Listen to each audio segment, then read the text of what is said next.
नमस्कार मंडळी, कसे आहात सगळे? तर आजच्या नवीन व्हिडिओमध्ये तुमचं सर्वांचं स्वागत आहे। आज आपण चाललेलो आहोत आपल्या गौरीच्या मूर्तीची बुकिंग करण्यासाठी आणि त्या ठिकाणी खूप सुंदर सुंदर अशा गणपतीच्या मूर्तीसुद्धा असतात आणि गौरीच्या मूर्तीसुद्धा असतात। तर मी तुम्हाला त्या मूर्तीस पण दाखवणार आहे। दरवर्षीप्रमाणे आपण ह्या वर्षीसुद्धा आपल्याकडे गौरीची मूर्ती आणणार आहेत आणि तिची पूजा करणार आहोत। तर आपण गौरीची मूर्ती कोणती घेणार आहोत, कशा प्रकारची घेणार आहोत ते तुम्हाला मी आज दाखवणार आहे। म्हणजे मी पूर्ण मूर्ती तुम्हाला दाखवणार नाही, पण कशा टाईपची मूर्ती आपल्याला पाहिजे ते मी तुम्हाला दाखवणार आहे। तर चला तर मग आजच्या व्हिडिओला सुरुवात करूया।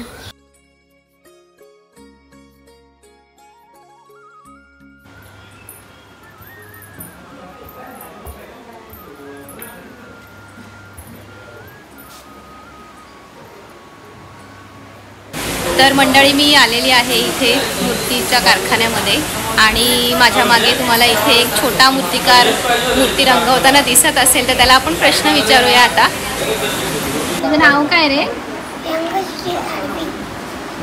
तुला हे कलर करायला आवडतं? कोणत्या स्टँडर्डला शिकतो तू? कोणत्या शाळेमध्ये जातो? बरं, तुला मूर्ती बनवायला कोणी शिकवलं रे? तुझं तू शिकला? मग तू कितव्या वर्षापासून मूर्ती बनवतो? 5 वर्षाच्या असतानापासून बनवतो मूर्ती? मोठा झाला तुला काय व्हायचंय? मोठा मूर्तिकार व्हायचंय? मग आम्ही तुझ्याकडेच येणार नंतर मूर्ती घ्यायला, हा? चालेल का? तर आपल्या सोबत आहेत विहंगाच्या मम्मी, त्यांना पण प्रश्न विचारूया जरा। विहंगाला ही आवड कधीपासून लागली? लहानपणापासून। म्हणजे तो कोणाचं बघायचं का, कसं बघून बघून शिकलं? अच्छा, जास्त वेळ तो कारखान्यामध्ये द्यायचा लहान असताना। कारखान्यामध्ये त्याने बघून बघून त्याला आवड लागली। हो हो।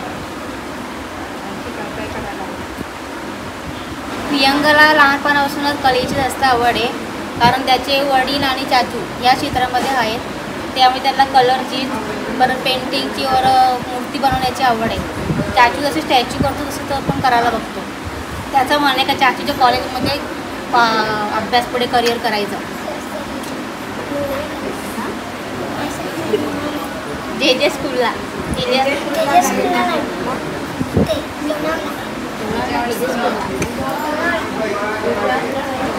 माझा विश्वास आहे की खूप मोठा कलाकार होईल आणि माझं नाव मोठं करेल। करणार ना व्यंग? मम्मीचं नाव मोठं? Very good. तर आज आपण आलेलो आहोत साळवी आर्ट स्टुडिओ यांच्या श्री गणेश आर्ट गणपती कारखान्यामध्ये गणपतीच्या आणि गौरीच्या मूर्ती बघण्यासाठी। समोर तुम्हाला दिसत असतील असंख्य सुंदर सुंदर अशा मूर्ती या ठिकाणी बनवून ठेवलेल्या आहेत आणि या ठिकाणी मूर्तीचं रंगकाम सुरू आहे। सहसा आपण कारखान्यामध्ये ज्यावेळेस गणपतीच्या मूर्ती बुक करायला जातो त्यावेळेस आपल्याला याप्रमाणे असं रंगकाम करताना दिसत नाहीत मूर्तिकार, परंतु या ठिकाणी मात्र तुम्हाला प्रत्यक्ष गणपतीला कलर करताना मूर्तिकार दिसतात आणि ते बघून खूप प्रसन्न वाटतं।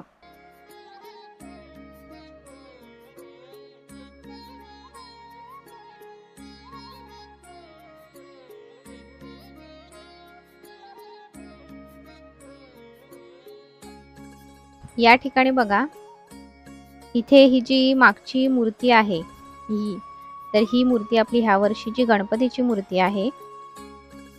इथे येऊन तुम्ही बघाल तर इथे सुंदर सुंदर मूर्त्या ठेवलेल्या आहेत आणि वेगवेगळ्या प्रकारचे गणपती आहेत। तर हा समोर आपल्याला दिसतोय तो कोळी स्वरूपातला गणपती बाप्पा आहे आणि ही मूर्ती पण बघा किती सुंदर दिसते।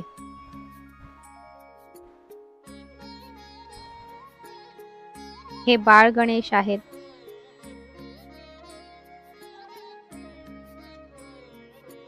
आणि वेगवेगळ्या आकर्षक रंगांमध्ये रंगवलेला हा बाप्पा बघा।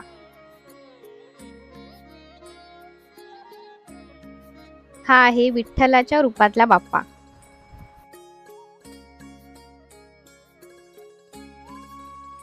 या ठिकाणी वेगवेगळी वस्त्र परिधान केलेले बाप्पा सुद्धा तुम्हाला उपलब्ध आहेत।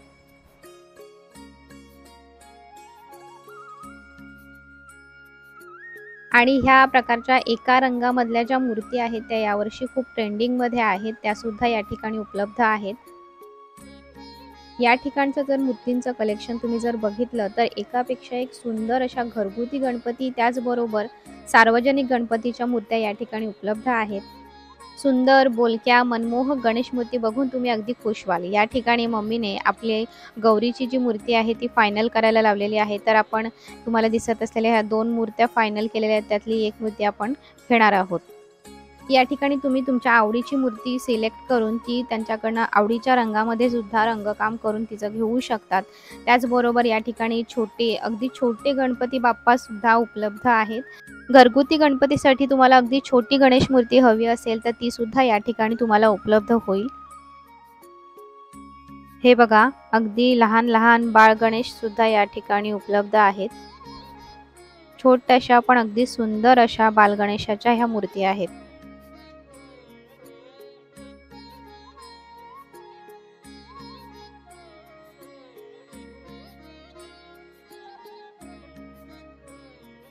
वेगवेगळ्या रंगामध्ये हाईटमध्ये तुम्हाला या ठिकाणी गणपती उपलब्ध आहेत. त्याचबरोबर घरच्या बाप्पाच्या ज्या मूर्ती आहेत त्याच्यामध्ये भरपूर ऑप्शन्स आहेत. आणि इथल्या ज्या मूर्त्या आहेत त्या मूर्त्या इतक्या सुंदर आहेत. डायमंड वर्क केलेलं आहे, काही गणपतींना वेशभूषा केलेल्या आहेत. त्यानंतर त्यांचं फिनिशिंग इतकं सुंदर आहे की बघितल्यानंतर लगेच मूर्ती आपल्याला आवडतात. तुम्हाला जर मूर्तीला रिअल वस्त्र लावून घ्यायचे असतील तर ते सुद्धा या ठिकाणी उपलब्ध आहेत. मूर्तीची सगळ्यात महत्त्वाची गोष्ट म्हणजे प्रॉपर फिनिशिंग. तर या ठिकाणच्या ज्या मूर्त्या आहेत त्यांचं फिनिशिंग अगदी सुंदर आहे आणि मूर्त्या एकदमच उठून दिसतात, खूप सुंदर आकर्षक दिसतात. मूर्तीचं रंगकाम तुम्ही बघत असाल तर अगदी आकर्षक अशा रंगसंगतीमध्ये मूर्त्या कलर केलेल्या आहेत. श्री गणेश आर्ट गणपती कारखान्याचा जो मालक आहे आशिष गजानन साळवी, तो स्वतः शिल्पकार आहे आणि जे स्कूल ऑफ आर्ट्समधून त्याने शिल्पकलेचे धडे घेतलेले आहेत. त्याला 2 वेळेस कला प्रदर्शनामध्ये महाराष्ट्र राज्य पुरस्कार मिळालेले आहेत. आपल्या वाड्यामध्ये लवकरच त्याचा स्वतःचा साळवी आर्ट स्टुडिओ या नावाने स्टुडिओ सुरू होत आहे. तर आपल्या चॅनलच्या तर्फे त्याला आपण शुभेच्छा देऊया.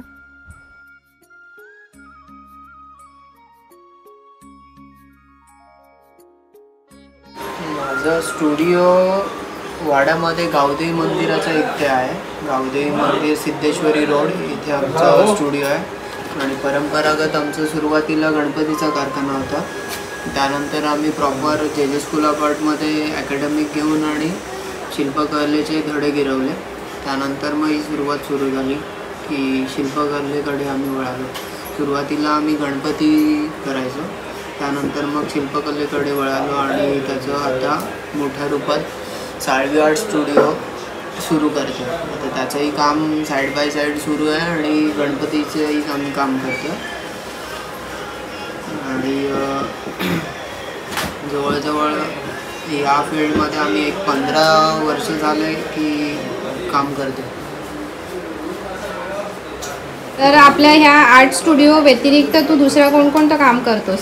आर्ट स्टुडिओ व्यतिरिक्त फ्रीलान्सिंगमध्ये जी कामं आमच्याकडे येतात आर्टिस्टिक या टाईपची बरेच मॉन्युमेंटल स्कल्पचर, त्यानंतर मॉन्युमेंटल मीन्स स्मारक शिल्प. अच्छा. आणि फ्रीलान्सिंगमध्ये रेसिडेन्सी किंवा गार्डन स्कल्पचर अशी सगळी आर्ट फील्डची कामं आमच्याकडे राहतात. अच्छा, ओके. जर कोणाला करून घ्यायचं असेल तर तुमचा नंबर मी ह्या व्हिडिओमध्ये खाली ॲड करते. Okay, thank you.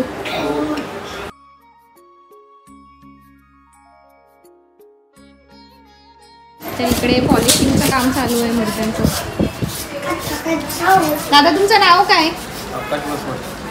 आणि तुम्ही किती वर्ष हे काम करताय? 4 वर्ष झाले काम करतो. काम चालू आहे.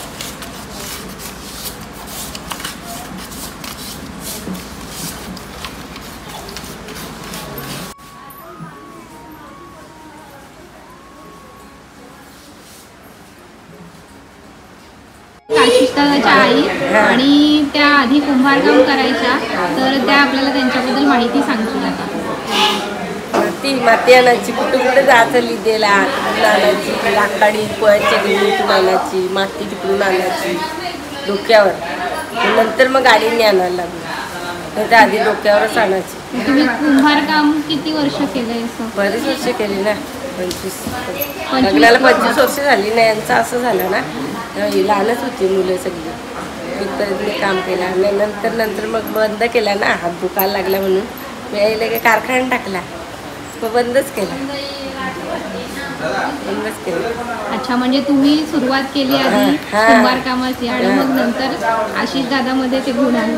हां, माझी मडकी पण एक A1 सगळ्या वाड्यात. अच्छा काकू, तुम्ही आम्हाला माहिती दिली त्याबद्दल धन्यवाद. धन्यवाद. तर मंडळी, तुम्हाला आजचा व्हिडिओ कसा वाटला कमेंट करून नक्की कळवा. व्हिडिओला लाईक करा, व्हिडिओ जास्तीत जास्त शेअर करा. जे नवीन व्ह्यूअर्स आहेत त्यांनी या चॅनलला सबस्क्राईब करायला विसरू नका, जेणेकरून असे वेगवेगळ्या विषयांवरचे व्हिडिओ तुम्ही नेहमीच बघत राहाल. पुन्हा भेटूया नवीन व्हिडिओ सोबत. तोपर्यंत स्वस्त रहा, मस्त रहा, मस्त खा आणि आनंदी रहा.